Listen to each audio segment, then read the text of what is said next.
All right, welcome to another episode of God Yay or Nay. I'm here with John Giordano. John, thanks for joining me.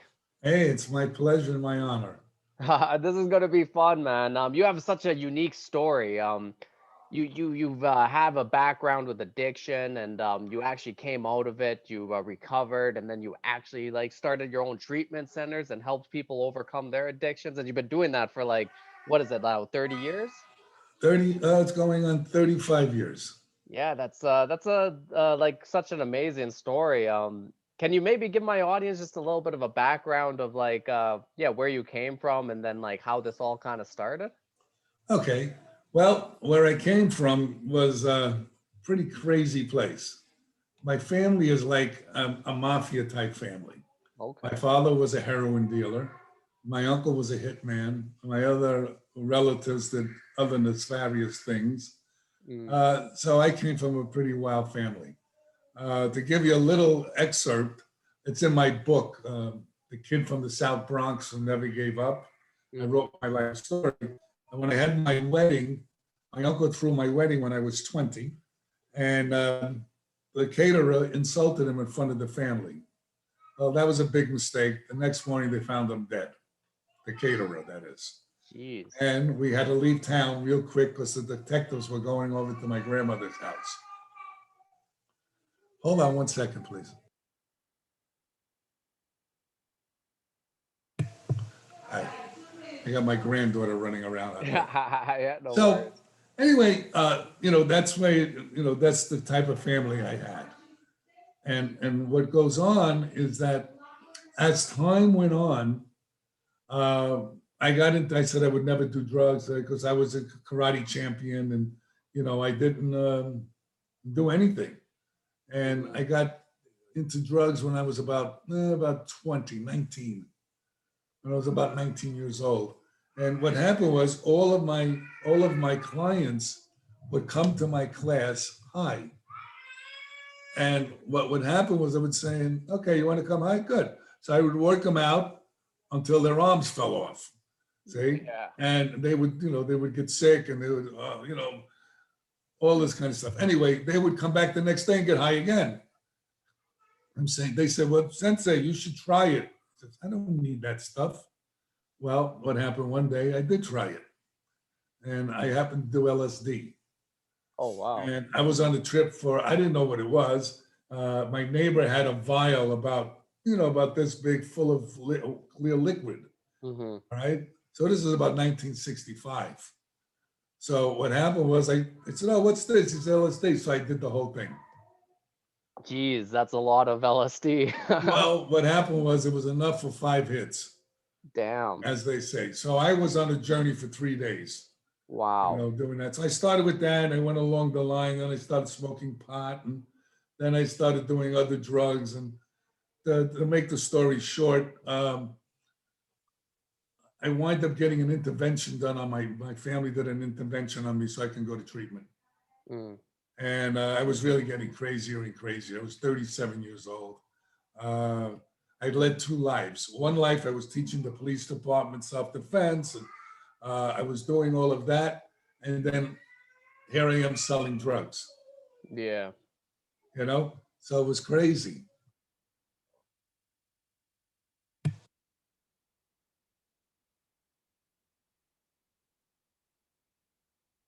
Can you hear me? Yeah, Oh, I okay. gotcha that. Yeah. So what went on is that I was in treatment anyway, had a spiritual awakening in treatment 2 weeks in. And what is that? Well, I was raised a Catholic and they were talking about God. I said, look, I don't want to join any new religions, you know? So the bottom line is that one day it was Christmas time. I remember it was Christmas Eve. I wanted to go home and they wouldn't let me go home. So I started like ranting and raving and I went back to my room. I punched the door. I was so upset, and the really reason I wanted to go home was not to be with the kids and the wife, was I used to get presents from my friends of Coke. Mm, So that's what the real story was. yeah, yeah. So anyway, I remember in my head that the therapist told me, do you ever pray on your knees? I says, look, man, I'm a Catholic. That's all they do is I got calluses on my knees from Ha ha praying. ha ha ha ha. Ha. So, all right. So what happened was, it was in my head. So he said, well, Clint, you should try it. And I keep hearing that voice, right? So what I said back to him was, well, you mean if I'm in the closet, God doesn't hear me, you know? So, I was like really messed up. Anyway, when I got angry, I didn't get angry, I got rageful. And it took days for me to calm down. So what had happened was I went to try to get down on my knees. And I know this may sound a little strange to your viewers and to you, but I couldn't get my knee down. And that was really weird. So I'm pushing my knee down, and then I finally pushed my other knee down. And for the first time in my life, I prayed for whatever God is, his will or her will, okay? And my anger went away. My rage went away. I mean, I don't know how to explain that. Now, as sick as I was, I tried to get it back. Okay. Yeah. It didn't work. And that was kind of my turning point in treatment.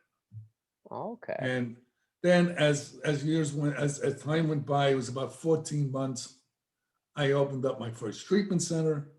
And it was, the way I opened it up was, first of all, I got divorced from my wife. We tried to make it work for a year. It didn't work. She was still doing coke, and I couldn't be around that anymore. And I didn't believe in these meetings, but I went anyway, because that's what they said to do.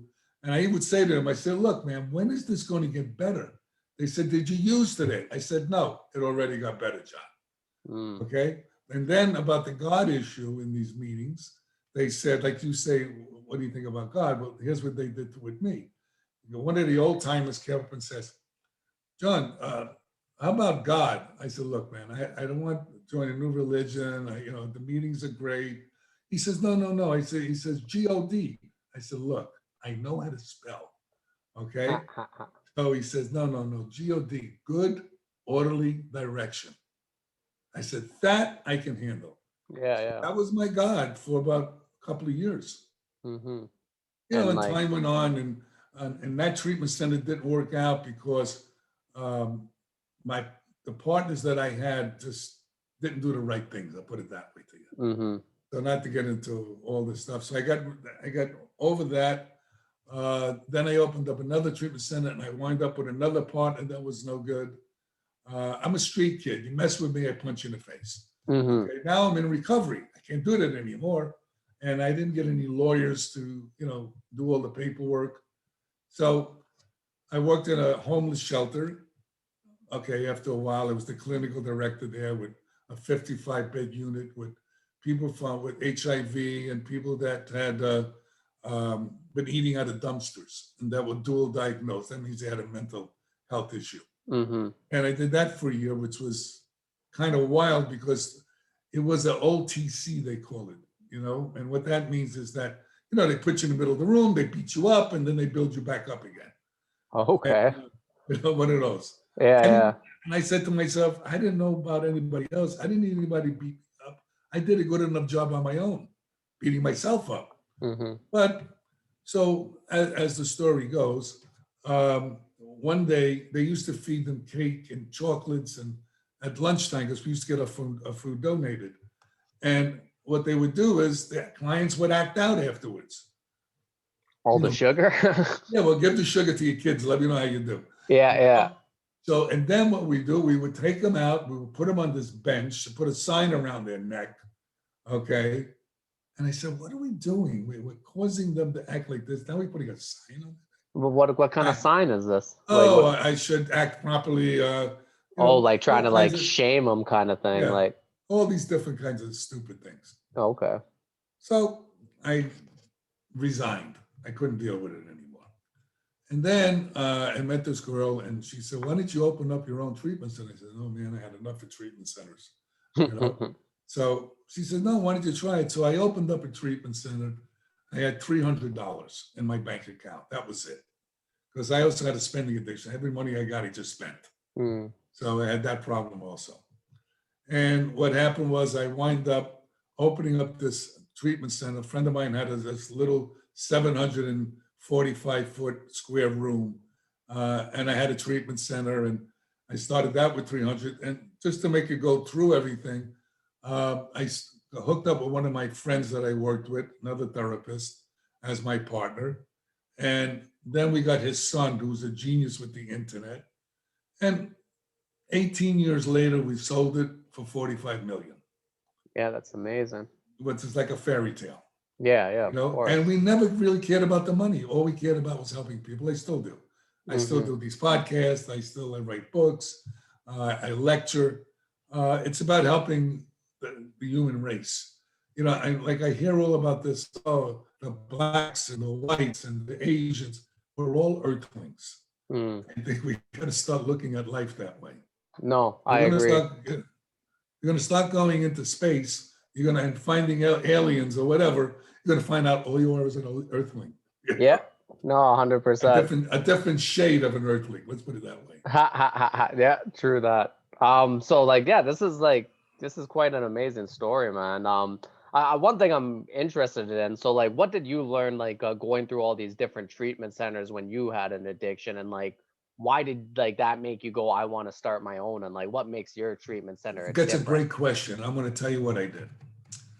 I'm also a national karate champion, Black Belt Hall of Fame, and all that other kind of stuff too. Mm-hmm. And so I have an Eastern philosophy also, in my head. Mm-hmm. But what I looked at treatment, and most people don't know. Right now, I'm trying to get on Biden's opiate task force. Okay. So I'm sending letters, and I don't know if they reach them, but I keep doing it. Treatment centers are 70 years behind the times. That And far, you think, eh? okay, well, no, I know. I don't even Oh, think. yeah, you I'll don't tell you even why. think. I'll tell you why I know. Okay. Okay. In 1950, two young students got together. One wanted to be a psychiatrist, the other one wanted to be a psychologist. And they came up with no experience now with a 28-day model for alcoholism. And the Hazelton got a hold of it, and then it spread throughout the country. All right. But that was based in 1950 model. This is 221. Mm-hmm. Okay. So what happens is, first of all, drugs are much more devastating. That alcohol is devastating, but drugs are much more devastating to the brain. Mm-hmm. It's a quick route to destroying your brain. Mm-hmm. Alcohol is over time. So I looked at it and I says to myself, this is crazy. We're not looking at people comprehensively.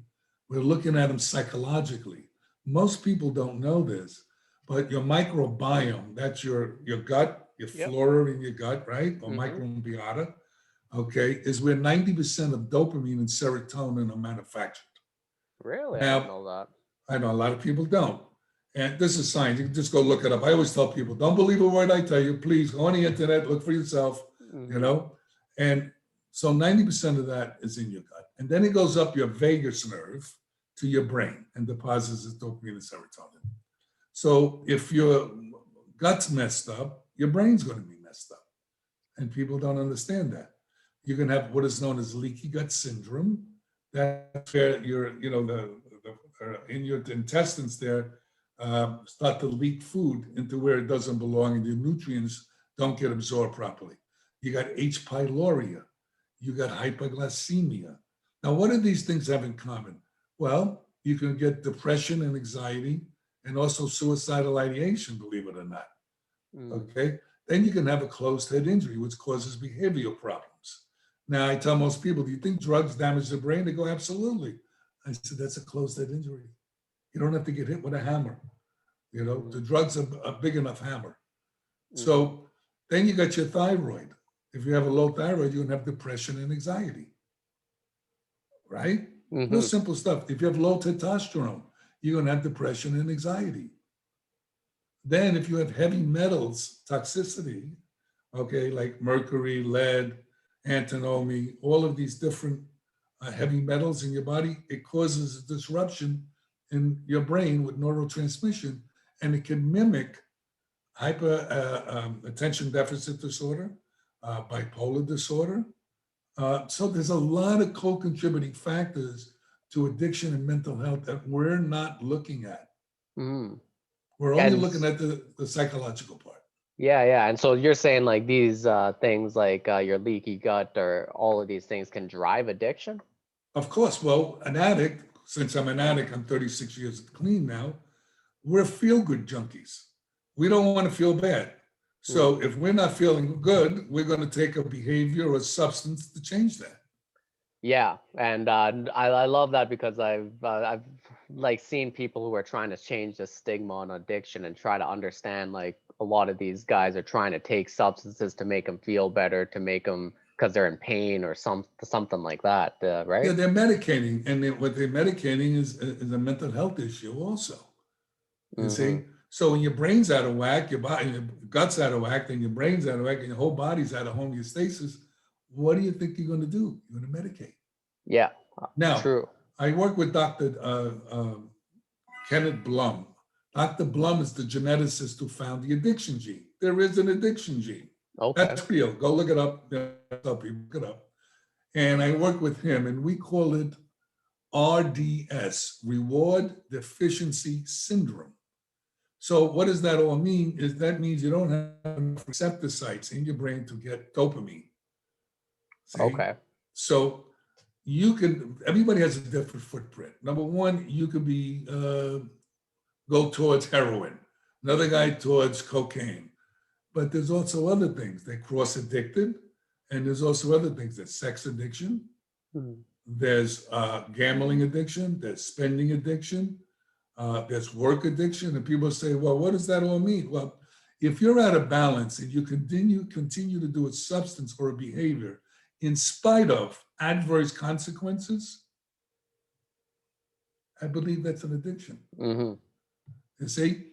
So that's what you have to look at. We're not looking at people comprehensively, holistically. So Yeah. that's the missing thing. And holistically, I love how you use that word too, because like we need to start looking at the whole body, the whole person, like everything around it. You can't just come in and just be like, oh, this person's addicted to cocaine. Like, let's go through the cocaine procedure or something like that, right? Well, what happens is that, look, psychological piece, if you look at it, since I'm Italian, we put it this way, like a pizza, okay? So each slice is a part of your life. You got the spiritual part, you got the physical, you got the mental, you got the emotional part. You got all these different parts of you, okay, that need to be in harmony in order to have a balanced, productive life. So what happens in addiction treatment centers, they're only looking at the psychological piece. They're not looking at the rest of it, like we just said about closed-head injuries, all these other things. So you may talk therapy, you may get them, on track a little bit, but if they have these other things that are causing depression and anxiety, what we do is we throw medications at them. This medication, that medication. So can I ask you then, like, why would these like treatment centers, like, why are they only looking at one slice of the pizza? Okay, that's another good question. So here's the problem. Insurance companies run the treatment centers. Ah, shit. No ticky, no shirty, no money, can't do treatment, right? Yeah. So they do what the insurance company tells them that they will pay for. Yeah. So like a more comprehensive treatment would it be because it's too expensive or yeah? No, they just don't, it's not in their wheelhouse. Do they even think about it? Like, are they aware of this stuff, you think? Like, well, look at it this way. Insurance companies are a business, okay? So they're into not paying you. You're into getting paid. Yeah. Okay. Well, when you put it that way, I guess. But that's the way it is. Yeah. Okay. Yeah. And then you also have the pharmaceutical companies. What people don't realize, we're walking cash registers for them. Take this pill, take that pill. All right. I'm not against medication. I don't want to make anybody think I'm against medication. But what I'm against is, why don't we see why this is happening instead of just throwing medications at it? I You know what I mean? I 100% agree. 100% agree. So let's say now then you're at your treatment center and the new patient comes in. So like, how do you like do this fully comprehensive like review of this patient? Okay, well, see, I had a treatment center, right? My treatment center, And we were known all over the country for what we were doing. Nobody did what we did. First of all, we did research. I'm currently now in 75 medical and scientific peer-reviewed journals. That's awesome. I work with scientists and researchers from 25 universities. Nice. And I lecture all over the world about this stuff. And it's really interesting. I was in Taipei, and I was lecturing to neuroscientists and researchers and clinicians about what we're talking about, the gut and the brain and all. After my lecture, a whole bunch of them came up to me and they go, we never thought of that. I said, well, if you look at it this way, how do you treat a patient if you don't look at everything? It just doesn't make any sense. You see, they're so used to a model where, all right, daddy left you when 3, mommy beat you up, you were molested when you were 10. So therefore you got this, and that. It's like a cookbook. Yeah. See? So all of that is a part of it, and an important part, but that's not all of it. See? And that's what's missing. And no one's looking at it. It's like you go to a doctor, gives you a physical. If you really look at the physicals they give you, they're very cursory. They're not really in-depth physicals. No, they're really not. Okay, so what are they treating then? No, it's true. Like, that's simple. It seems like they're just kind of like looking for like any really superficial outer stuff that might be like seem wrong, but besides that, they're not really looking to see if you're really healthy as like a whole person. Well, I got my phone ringing here.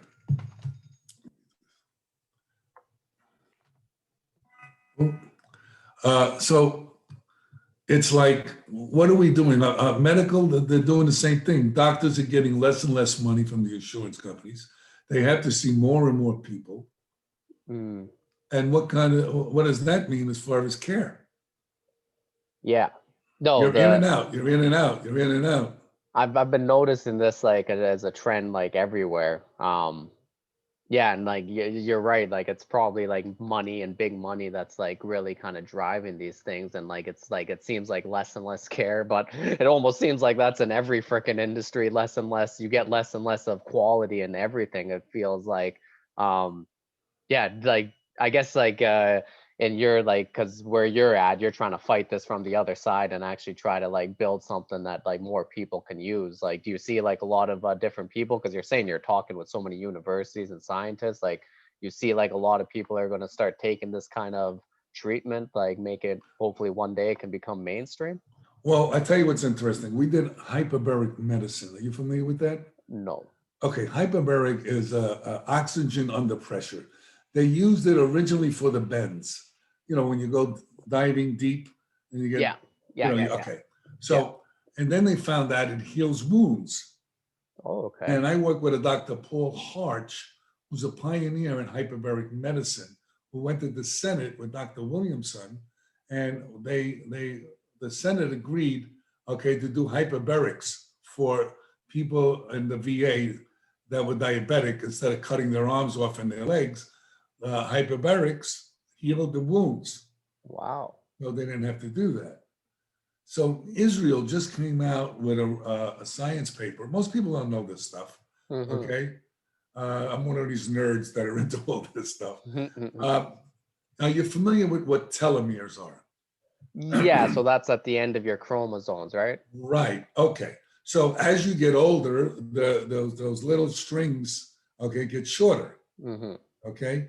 Well, Israel just found out that hyperbarics, okay, you do it for 5 days a week, for 3 months at an atmosphere of 2, for 90 minutes a session, they increase the telomeres 20%.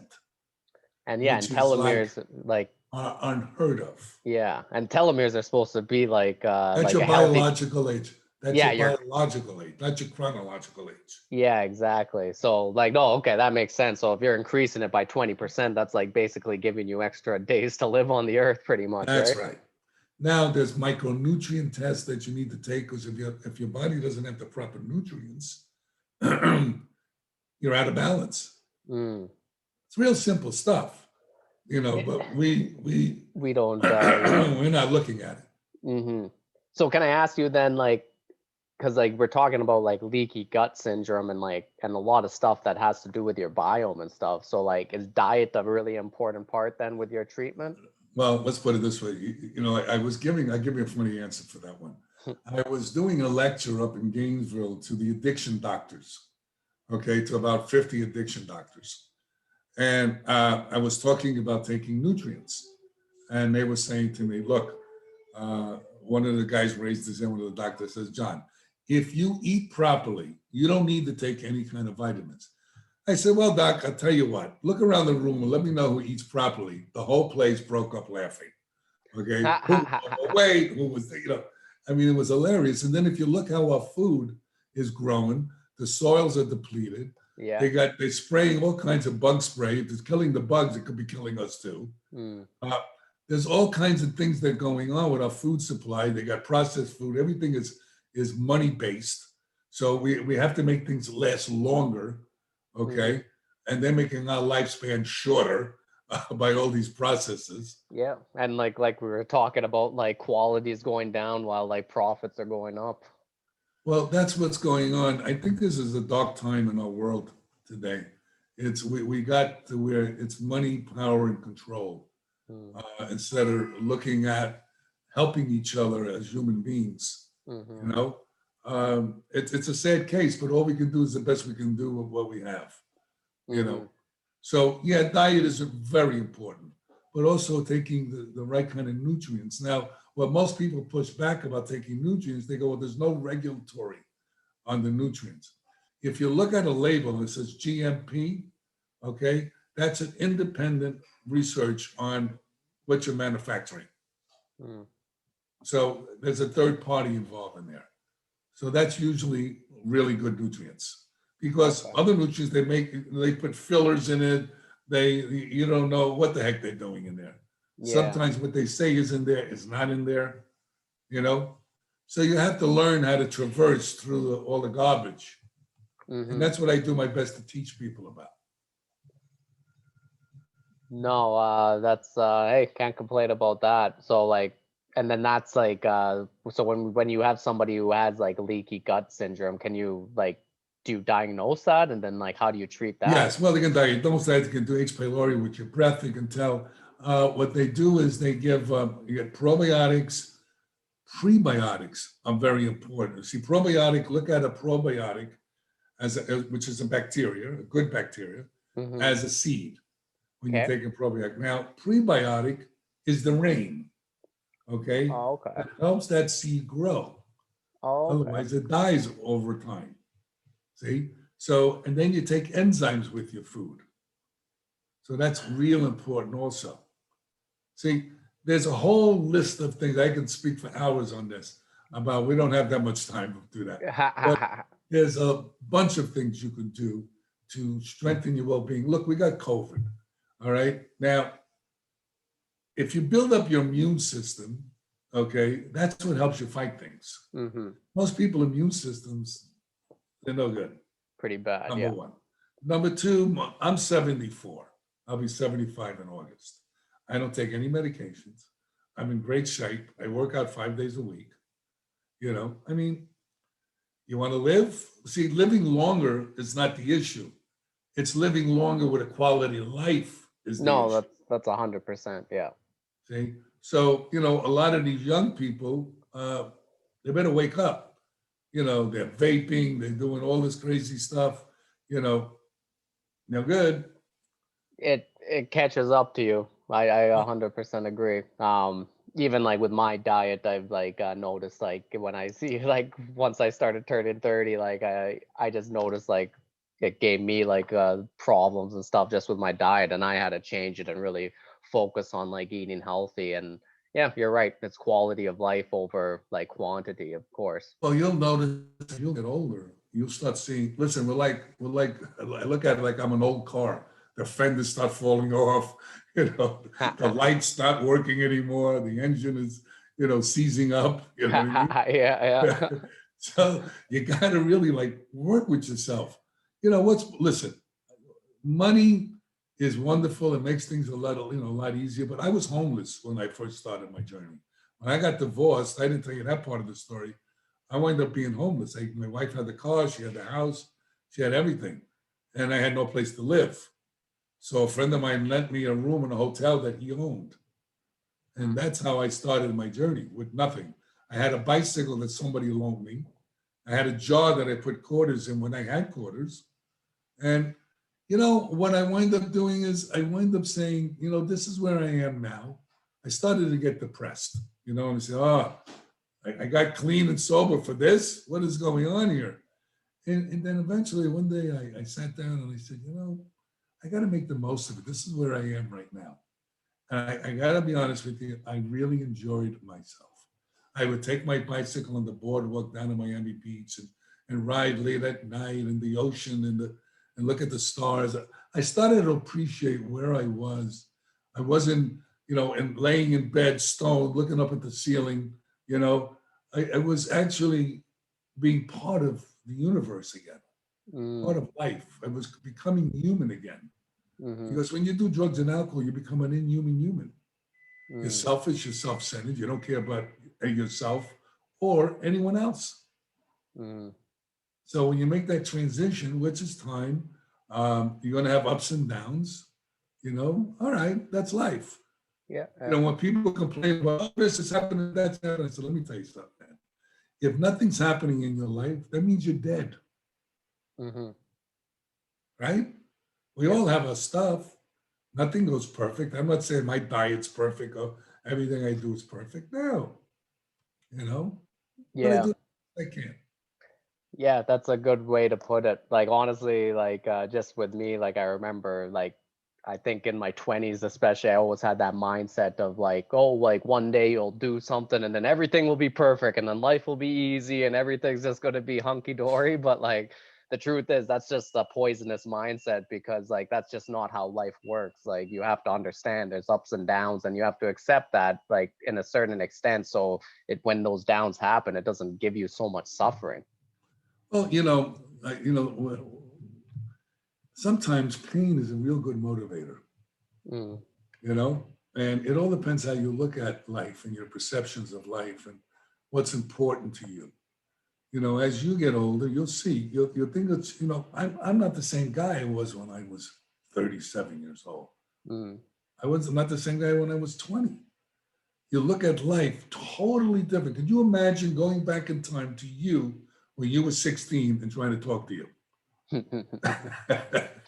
Yeah, it would be different. How far would you really get? Yeah, he'll probably be like, "You lost your hair. What the hell happened?" Yeah, what's going on with you? What are you trying to say to me? So it's a matter of enjoying a moment at a time. That's all we have. And whether you believe in God, you don't believe in God, I believe in an energy. I believe in spirituality. Learn to be kind instead of right. Do your best not to lie, cheat, or steal, or hurt yourself or another human being. And reach out and help somebody less fortunate than you. And the payback is unbelievable. My life has been unbelievable. That's why I wrote the book. Like I was telling you, The Kid from the South Bronx Who Never Gave Up. It's to help motivate people, to show them, no matter if you're a drug, I only went to the 9th grade, and then when I got clean, I went and got my GED, and then I went to school. But I started from less than zero. And, I always tell people, if you think your family's bad, I'll loan you mine. See how you do. Hey, I love that. All right, I actually do want to talk a little bit about like your karate background, because like you were saying, like you're influenced a little bit by like a little bit of Eastern philosophy, and like just from like talking to you so far, like I can kind of see a little bit of that. Like, can you maybe let me know like how kind of karate's influenced this, like your course in life? Well, yeah, the karate, when I studied, I started in 1962. In judo and jiu-jitsu, I was fortunate enough to study under 3 grandmasters. And it was very different than today. Today's karate, there's very few people that really teach real. It's a martial art. We turned it into a sport, and we also turned our country into Rome, where these guys are killing each other in the ring. Okay, yeah. So you're kind of talking a little bit like MMA kind of thing, or? Yeah, MMA and all this kind of stuff. These guys are going to have some serious brain injuries. Okay. Just like football and things like that. Mm-hmm. But that's their choice, and that's where they're at. The martial arts that I studied um, was a martial art. I mean, it's the self-defense and teach you how to kill somebody. Mm. There's no rules, in Mm-hmm. that. And what it did for me, it taught me discipline. It taught me how to focus. It taught me how to work through pain. Mm. My karate teacher was a Marine DI. That's a Marine drill instructor. Mm. And the way he taught us, like I'll give you an example. When I was in class in the summertime, okay, we would have to shut the doors and the windows and put on the heat. And then he would make us do what's called duck walks and push-ups on your knuckles so they were bleeding. Hold your shoes in your hand until you wanted to collapse and cry. If you threw up, you had to pick it off the mat, put it in your uniform, and walk it off. I mean, oh yeah. And in the wintertime, we had just down to our pants. And if it snowed out, the doors and windows would be open. And we're working in the freezing cold. And then you had to run around the block. Mm. Everything we did was to push you beyond your limits. Mm-hmm. Because he was a Marine. That's what they did in boot camp. Mm-hmm. Okay. So that's how I learned. And I became a national karate champion. And like I said before, Black Belt Hall of Fame. And now I'm a Grand Master in the martial arts. That means a 10th degree black belt, as high as you can go. Wow. And but there's a guy who's wearing 10th degree black belts. It's like a joke. Okay. People are giving belts out like they're chocolate. Oh, really? So, oh yeah. Excuse me. So, karate has changed tremendously. The martial arts has changed. See, I teach special forces. I teach police officers, hand-to-hand combat. It's a different world out there. It's a totally different world. And karate needs that spirituality. It needs that backbone. It needs to be respectful. Today, I don't know. So okay. So you're kind of saying like it's lost the spirituality kind of aspect. Yeah, it lost the Zen attitude of it. Mm. It's more about winning tournaments, and it's more about all this stuff. Look, it's going to a transition. Everything has a circle. It'll circle back. Yeah, of course. Yeah, and that's actually a good way to say it. Like everything has that circle, it'll cycle back kind of thing. Well, I think it needed to go where it's going in order for it to grow. And then there are a handful of people that teach what I call the real martial arts. Mm. Not just about fighting or beating somebody up, but how to teach people how to center themselves, how to face their fears. Yeah. Hell yeah. And how to become better human beings. Mm-hmm. See, because a lot of people are insecure. It's when people don't understand. When you enter into a karate school, okay, I'll give you an example. When I started, I was in gangs early on. And then one day we were driving by a karate school and I says, hey, and I was 14 and a half. I said, let's go up and beat the karate teacher up. Because I was a street fighter. And I says, karate, what is that? Baloney, right? So we went up and the karate teacher, they were not ending the class. I had to get back home. Otherwise, my father would hit me with the belt if I was 2 minutes late. No, and damn. We went back the next day and I wanted to join, but I was only 14 and a half. And at the time, they didn't have kids classes, no such thing. You had to be 15. So my father finally, signed the paper for me to go. And I went back in and it was a jujitsu class. I thought it was a karate, but it wasn't. So we were sitting around in a circle. I'll never forget this, man. They had this short little guy with a round face, and cylinder type arms, short guy. And I'm looking at it in my mind, I'm saying, what is this, a joke? So he's asking for a volunteer to show how to block a punch. So I raise my hand right away and I jump up, right? And he's talking to class and I try to sneak punch him. Oh shit. Well, don't do that. I winded up on the floor. I had a foot in my throat. Wow. I didn't know how I got from point A to point B. And I had this round face looking down at me, smiling. I fell in love with the martial arts. I worked out 7 days a week.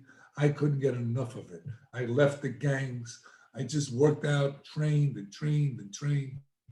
It was a mind-boggling. It got all my anger and all my frustrations out. You know, I found a new kind of family. Yeah. So, you know, that's all that kids want when they're in gangs. They want a family, not that their you know, whatever their family is, but Is that's what that kind gangs are of all yeah? about. Is that kind of what your experience with gangs was like? Oh yeah, yeah. Yeah, people kind of trying to find like. Well, I was in a black gang, Hmm, and to get in the black gang, you had to fight somebody. And okay. I stayed that gang for a while, but I kind of felt kind of funny in that gang, so I left. You know, I was the only white guy in the gang. It was Hmm. like I stood out like a sore thumb. And then I went out with a Spanish girl, and they had a Spanish gang, and I had to fight 3 guys to get in the gang if I wanted to continue dating the girl, because her brother was the president. So I Was it fought the 3 guys. I got banged around, but they got banged around too. You know, this is before karate. okay? And then I got rid of her. All right, we broke up. And then I wound up in an Irish gang. And these guys were funny. I mean, they would drink and you know, only drinking, no drugging. And at 1 o'clock in the morning in the bars, they would fight and go crazy. I mean, it was like nuts. Yeah, Jesus. So I was in all kinds of gangs. So Yeah, when we yeah. used to have a gang war with other facets, you know, factions in the neighborhood, I knew everybody because I was on all the different gangs. Yeah, well, at least nobody would be fighting with you. They'll be No, like, oh, he's on our team, right? I became the war counselor. And most of the time, we didn't fight because I knew everybody. I said, well, you know, let's just make it up, you know. Oh my So, God, that's crazy. Man, yeah, they should make a movie on your life. This is interesting. you got to read my book. You're going to really like it. It's I my whole will. life story. I'm 100% going to, man. All right. Just because like we are in these like lockdowns and stuff, I did want to like kind of understand. Like, I'm not sure what the lockdowns, but I'm in Canada right now, so we're still like in lockdowns where I'm at. Like, how is this affecting like addiction right now, and like how is it affecting like any of these like big crises we have right now? All right, that's another thing. I wrote a bunch of articles on it. I'm trying to get on CNN or ABC. I've been on all the television shows. If you ever go to my website, John, the letter J, Giordano.com, Okay. and you'll see all my stuff. Uh, what the problem is this. People are not going to meetings except they're going on what is known as Zoom, but it's not the same, Hmm. you know, for addiction. Uh, People are home, they can't go anywhere, they're getting depressed, people are losing their jobs, and it's getting really, people are getting divorced. There's a pandemic, and what they're not looking at is we have an epidemic Hmm. going on. And 70,000 people died last year of drug overdoses. Shit. This year, they're looking at almost doubling it. Jesus. So it's getting really, and they're not even addressing it. And if they do, they're going to go back to the old model that there's only a 5 to 7% recovery rate.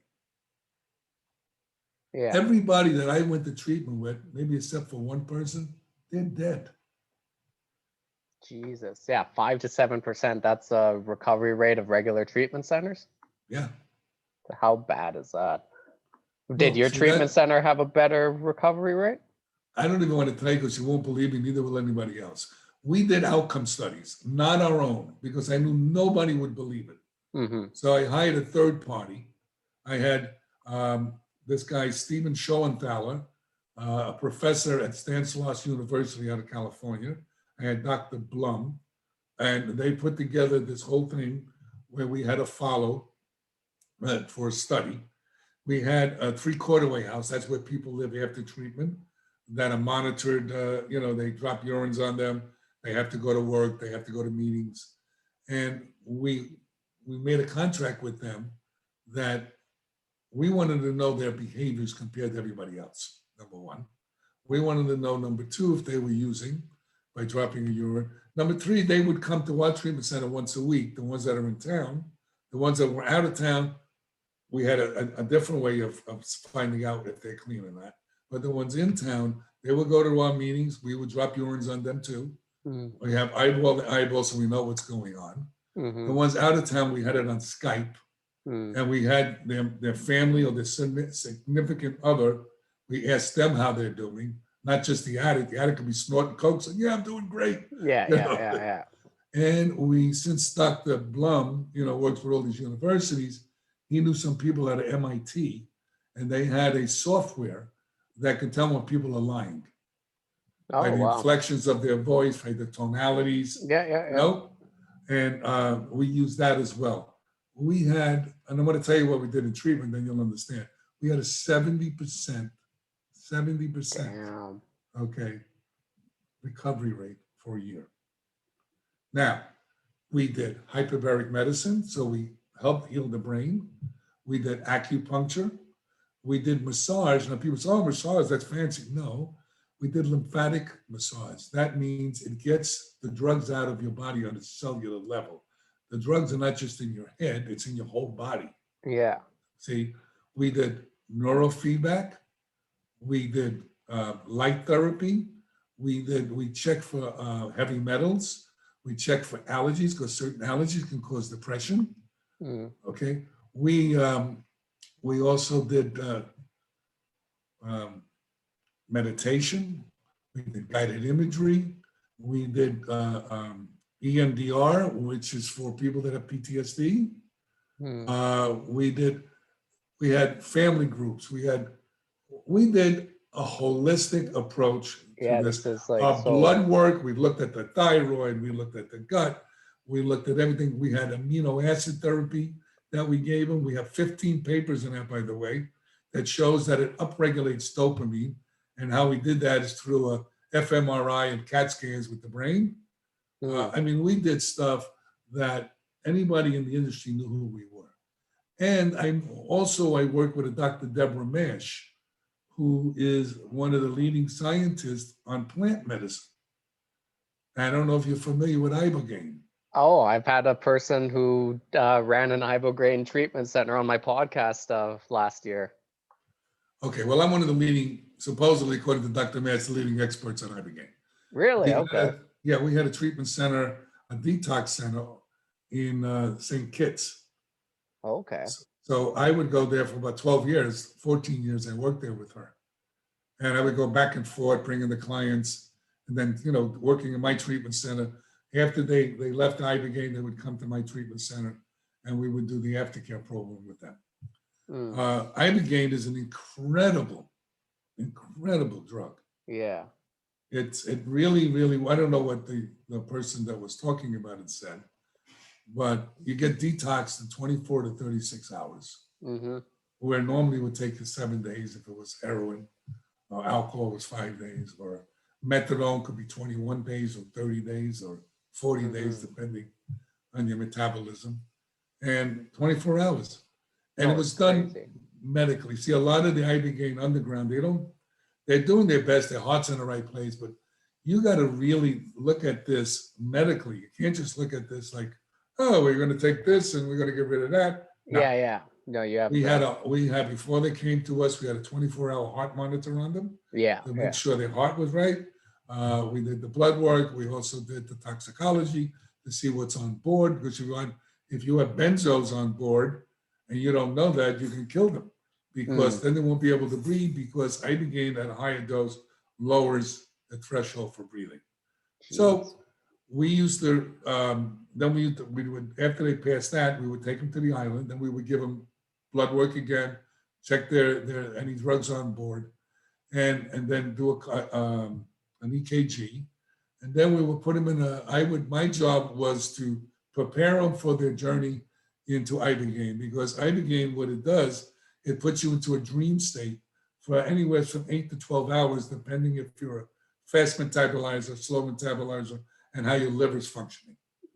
So I would set that mindset for them to go in there to look at all the things that bother them, their emotional traumas, and I bring that all to the front, see, and then they go into bed.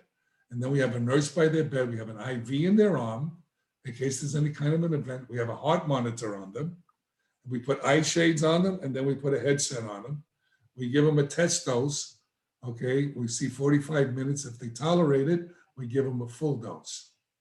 And then when they come out 24 hours later, I sit down with them and I help them to figure out what they saw in their journey. Because what happens is you go back into to make it simple, you go back into your childhood as an adult, and you have what is known as a cathartic experience with the traumas in your life, things that you didn't even remember happening. What it does is it goes to your hard drive, okay, in your brain. You know, like a computer, you erase something, you think it's gone. No, it's on your hard drive still. So it's the same thing with talk therapy. That hits your frontal lobes and everything like that. But with this kind of medicine, it goes to the hard drive and gets it out of the core of what's driving everything. So done under the right circumstances with the right people. Meanwhile, we did studies on it. Unbelievable. Now they see in psilocybin for addiction. Looking at, you know, the mushrooms, LSD for depression, anxiety. Ketamine, I was going to open up a ketamine clinic until I went to Taipei, and I was lecturing in Taipei. And I had 4 scientists that each one had a different segment and on ketamine. Okay. And I changed my mind real quick. They have an epidemic in Taipei of ketamine.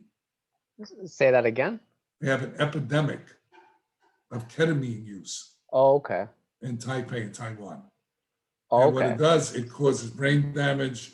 It causes, kidney failure. It can cause.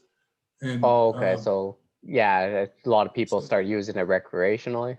Right. So when they do it medically, they do it at real low doses. You get 6 doses, okay, and then maybe 1 dose every couple of months or 1 month, 1 a month to help with your depression. But the problem is, if you're an addict, you're going to want more. Yeah, of course. All right. So they're going to do it extra. And it's going to cost. So I didn't want to get into that. So, like, just because we're kind of getting close to the end here, I was just wondering then, like, if anybody who's listening, like, has an addiction or, like, knows somebody in, like, a serious addiction who needs recovery, and, like, you already talked about, like, how these treatment centers have, like, a 5 to 7% recovery rate, and, like, the That's treatment not all of them. That's not all of them. No, that's most of them. Yeah. So, like, how do you find a treatment center with a better recovery rate, or, like, what would you recommend? That's a hard question. I'll be honest with you. Really hard question, because you can't go by anybody else's stats, because if they're doing, the testing, if they're doing it, they're going to tweak it. Now, if they have an outside company doing it, different ballgame to see the recovery rates. You know what I mean? You got to see. That's a whole other show. I'll be honest with you, because there's a lot of stuff that's going on that's unbelievable. I can't even begin to tell you. Yeah. Well, I appreciate you coming on and telling me about this. The name of the podcast is God, Yay or Nay, but you kind of went into that a few times in the podcast. I don't know if you want to add anything to that. Well, all I can tell you is this: if you really, you don't have to go to treatment to get clean and sober. You can go to meetings, but unfortunately, the only meetings are on Zoom, which makes it a lot difficult for a lot of people to make that connection. And there are ways to help yourself. I'm for what works. I don't believe in one way. I believe in the way that works for you. And me, I don't know how I got 36 years in recovery. I don't smoke, I don't drink, I don't do any of that stuff. I want to live a quality life. And I love helping people. That's why I do these things. Money's great, okay, but it ain't about money, because money doesn't make people happy. They think it does, okay? It's your soul and your inside of you what makes you happy. Being at peace with yourself, knowing that you're the type of person that people will respect, not because you have things, but because of who you are as a human being. And to me, that's the most important thing. Look, I was homeless to being a multi-millionaire, and it's funny. When you don't have any money, all right, you want to make money. You worry about making money. When you do have money, you worry about losing it. So if you want to worry, you can get it at both ends of the stick. Ha ha ha ha ha ha. Ha. Yeah, that's very true. Thank you so much, John. This was amazing. Please tell everybody about your book, where they can get it, and also your podcast, and anything else you want to promote. Please let my audience know. Okay, well, it's on Amazon. The Kid from the South Bronx Who Never Gave Up. Okay. And the other book is How to Beat Your Addictions and Live a Quality Life. All right. So I wrote that book, a little bit different than, any other books that I did. I interviewed 200 addicts and alcoholics that I felt had good recovery, not just quitting drugs and alcohol, but living a recovery lifestyle. Mm-hmm. And I put what they said in the book and what they did and how they accomplished this, and what I did and how I accomplished what I did. Then I interviewed about 150 addicts and alcoholics who chronically relapsed over and over again. I wanted to know what they did or what they didn't do, and I put that into the book. And then there's recipes in there for eating, good food, and there's all kinds of things in that book. Nice. No, that's awesome. So they can go on Amazon, has it, All right, I'll toss that in the podcast description. Thank you so much, John. This was amazing.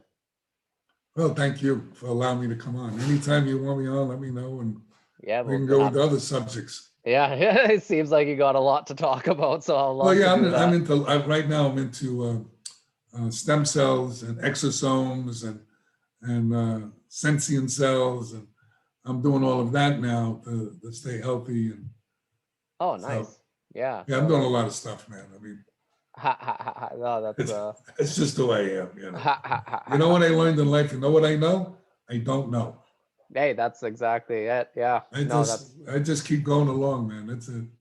No, and I love your attitude of just like constantly kind of learning and like observing and like asking questions and all of that, like looking at scientific research, what works, what doesn't. Like, I love that attitude. Just doing God's work, man. Whoever or whatever God is.